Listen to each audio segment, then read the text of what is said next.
Čaute, takže zase ja.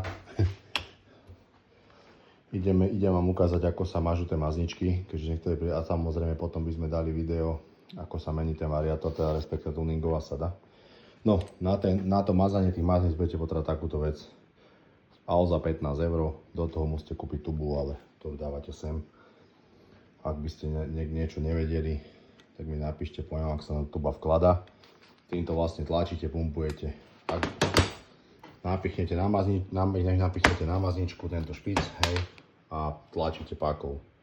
Takže tak, ak budete moc silní ako ja, že to budete, lebo idem kastovom, tak si treba rovno kliknúť v alze. Aj sada mazniček, ja to, hej. Takže ja som to zlomil, keďže mi to nešlo vyťahnuť. Ukážem vám to na jednej mazničke, ako sa to robí. Tej spodnej, čo som urval. Len musím si nejako telefón dať, pretože jednou rukou to asi neurobím, ale skúsim. Takže napichneme ho dole. Tu som si dal už novú mazničku, hej. Hop. Zatlačíte a pumpujete, až kým nevytlačí vazelínu z niekaďal z týchto. Hej, už kúka.